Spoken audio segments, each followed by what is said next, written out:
L'incident des 4 milliards de francs CFA continue d'alimenter les débats. Mais le gouverneur de la Banque centrale de la République de Guinée et la compagnie MS Security chargée de l'expédition des devises sortent de leur silence pour apporter un démenti formel sur les déclarations du journal sénégalais Le Quotidien. Ce type d'opération se passe régulièrement tous les jours.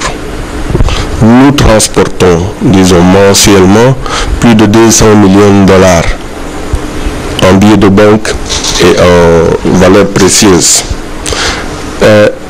Pour cette opération particulière, ce qui s'est passé, c'est que nous avons pris Emirates comme compagnie de transport.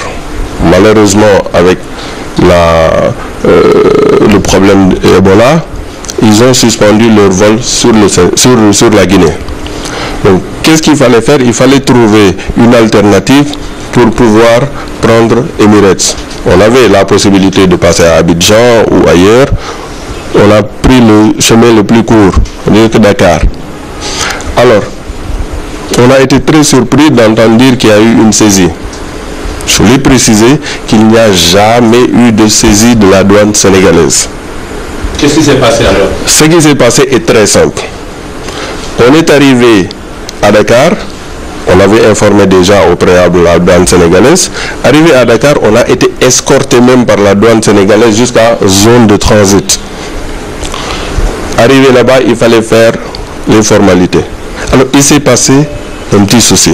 Le petit souci qui s'est passé, c'est que sur la lettre que la Banque centrale avait adressée à la douane pour les opérations, il était indiqué qu'on devait faire des opérations de 10 millions par jour.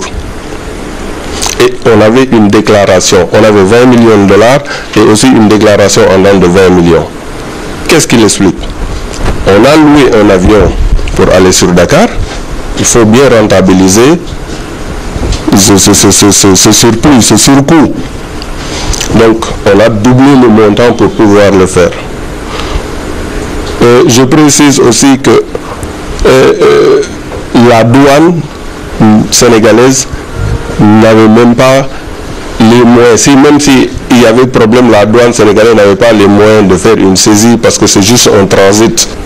Et qu'au lieu de faire une opération de 10 millions, on a convenu avec la Banque centrale de faire une opération de 20 millions. Je dis, l'information qu'on a publiée est totalement fausse.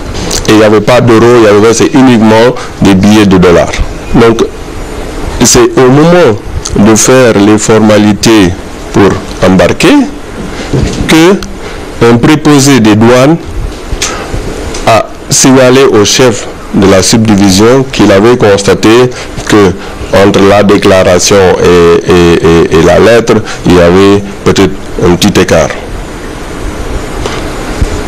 Le patron de la douane de l'aéroport était même pas dans les dispositions pour retarder notre départ. Malheureusement, la personne a sauté tout le monde pour aller informer directement son ministre, qui, ne maîtrisant pas les trucs, avait demandé à ce que la douane fasse une petite enquête pour voir si effectivement les documents viennent réellement de la BCRG.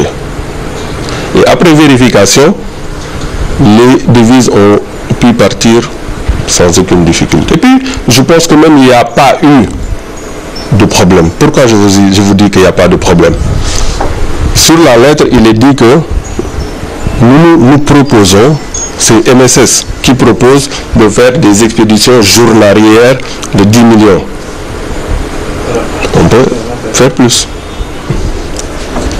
Il faut que les gens comprennent que nous sommes dans une opération des plus ordinaires. Tous les jours que Dieu fait, toutes les banques du monde font des déplacements de devises, que ce soit la Federal Bank, que ce soit la Banque européenne, et même dans certains pays, notamment les pays de la zone UEMOA, les banques primaires même ont la possibilité d'importer des devises. Et nous le faisons tous les jours. Comme je vous dis, pour l'année 2013, seulement on a fait plus de 1,5 milliard de transport. Donc je ne vois pas là où un problème se situerait. De son côté, le gouverneur de la Banque centrale de la République de Guinée a animé une conférence de presse pour expliquer en détail le processus de transport des devises de son institution vers ses banques de correspondance. Je peux vous le dire sans risque de me tromper. Ce qui va être dit ici aujourd'hui sera la vérité. Ceux qui voudront la vérité, ils l'auront.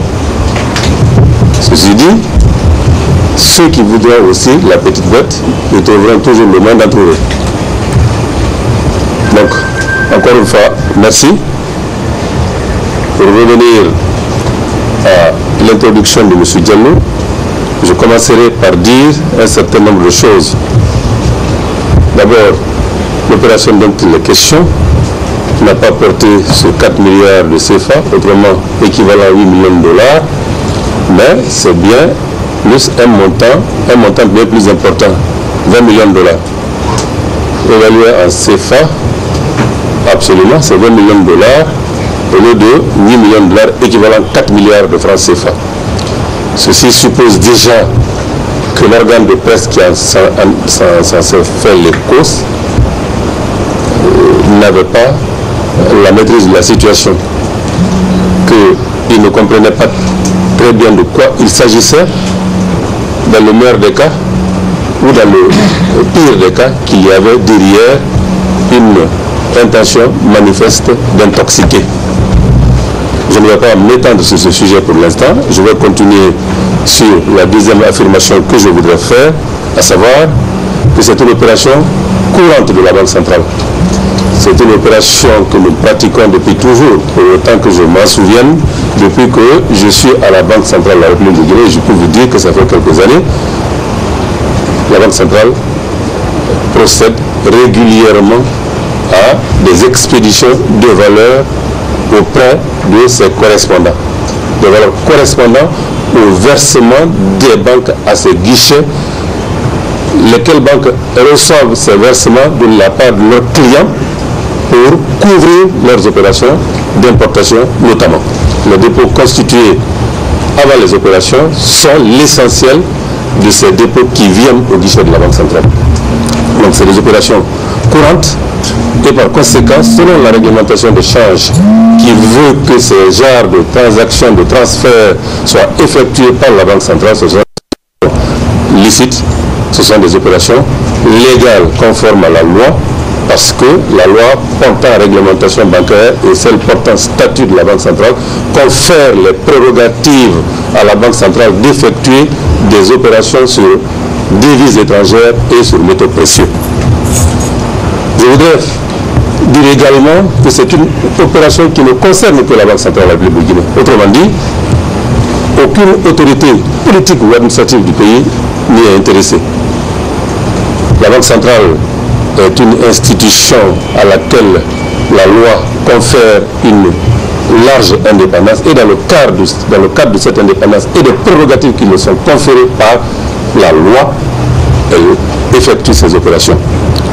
Donc, si il y a des questions qui sont liées aux publications qui ont été faites et aux commentaires subséquents qui y ont été liés, nous sommes ici, le gouverneur de la Banque centrale, les deux vice-gouverneurs, les conseillers, les directeurs généraux, les directeurs, les cadres et agents de la Banque centrale de la République sont prêts à apporter toutes les clarifications nécessaires.